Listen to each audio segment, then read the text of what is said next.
guys, you're watching a Truth Show with me, host Truth, and today I'm going to be uploading this guide on how to beat the final beserker enemy in the game. That's in Midgard. This is the final guy. After you've beat all the other ones from around all the realms, it'll unlock the final guy who's in Midgard here at the King's Grave, and he's basically, as far as I know, I would say the hardest enemy in the game, but then I thought, nah, who's the last Valkyrie, and I don't even want to get into that. But anyway, show you how to beat the last king. So you can set yourself up however you want to set yourself up for this fight, but me personally, this is how I'm set up.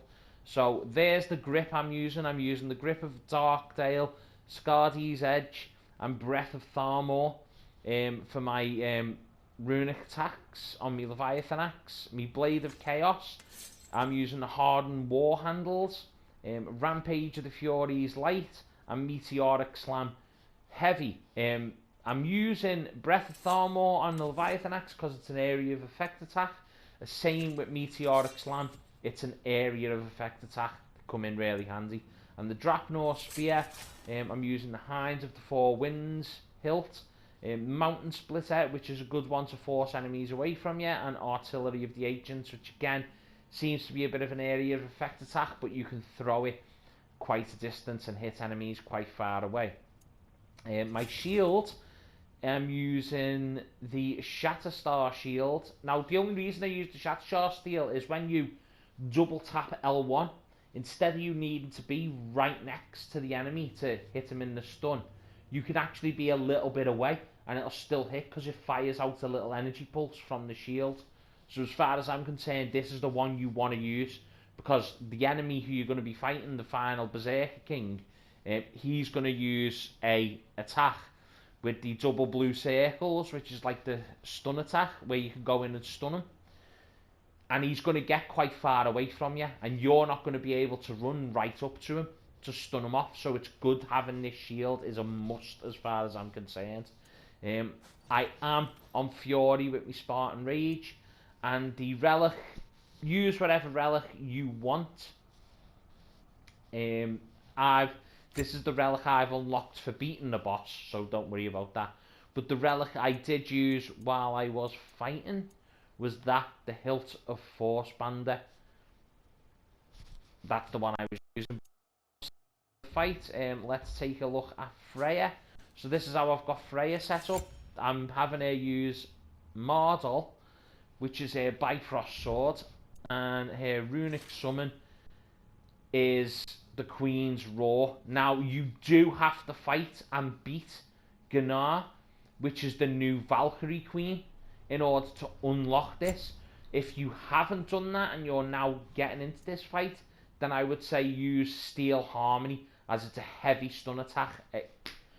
The reason I say like go heavy into the stun attacks is because when you stun a boss or a mini boss, or in this case the hidden bosses and stuff like that, when you stun them, it takes off a large chunk of health, so you're gonna want them to go into stun.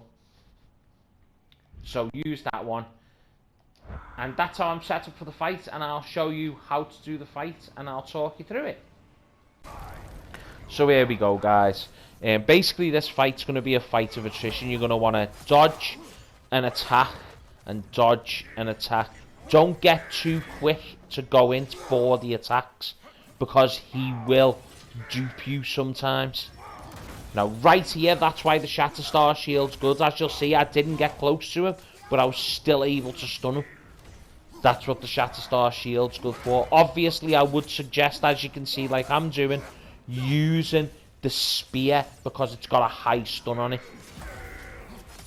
So he's going to go through a stage of basically just physical attacks at the beginning. It's going to be pretty easy to dodge and just avoid. He will hit you sometimes, but don't worry about it. If you've got a high enough defense, it's not going to kill you in one hit. There you go, he's stunned. That's why you have Freya using her sonic arrows as well. Now when he does these attacks, you just want to dodge and roll away. Just keep moving. When he does them punches, dodge and roll the first one, and then perfect, and then like put your shield up, and you should perfect parry every time. Now those you're going to want to dodge, those are Bifrost, and you don't want to get hit by Bifrost, because it will mess you up. When he jumps up in the air and does that, make sure you knock him down, because he does a area of effect Bifrost attack that will, again, mess you up. I hate the Bifrost. Yeah, I sort of messed up a little there. But it didn't lose me cool. I just kept going. Knew I was going to get the health back.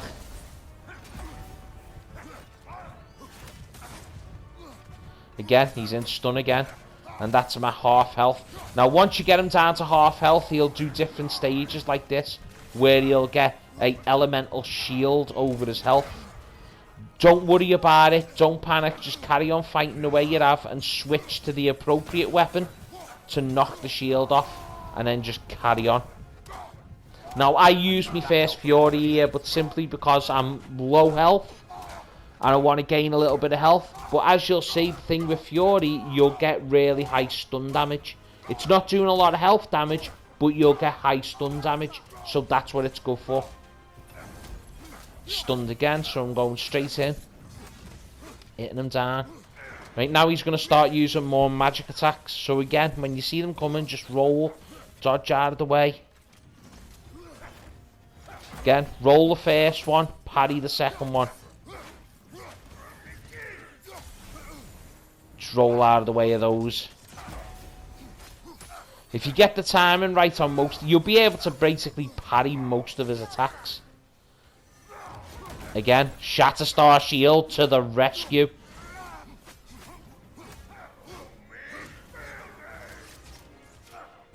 Remember, don't forget to utilise Freya as well. There was a few times in previous attempts where I just forgot Freya was even there. She's a very useful asset.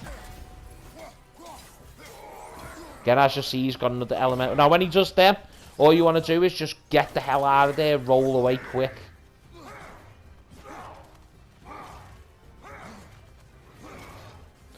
You're going to be rolling a lot in this anyway. As you'll see, I've managed to work my health back up there. But I am going to take it in a bit. The fight's going to get... Once he gets down to like around 2 to just above 2 bars of health, the fight gets a lot more hectic. Now we'll get him into a stun here. This is when I use my first runic attack. I haven't used a lot of them. Now, as you'll see, now he's emanating a Bifrost sort of aura. If you get caught in it, you're going to Bifrost up like that. Don't worry if you've still got your rune, your resurrection rune, with... And I use the one that gives you a full rage meter when you use it. This is the moment. So if you've still got your resurrection rune at this point, don't panic. Just straight up, straight into Fury, and then just go after him. If he's only got the 1 bar of health left, you're just going to want to get rid of it. Now the Fury doesn't fully pan out for me yet, because I don't take his health all the way down. But it puts him within 2 hits of defeat. And this is where it gets panicky now. With those attacks, as you see, he jumps up, just wait, and then roll. And boom, you've got him. Yes. Like I said, the fight is a fight of attrition. Follow his patterns, get used to how he attacks and how to defend against them. And the fight is a lot easier than it seems. I hope it's been helpful, guys, and thanks for watching.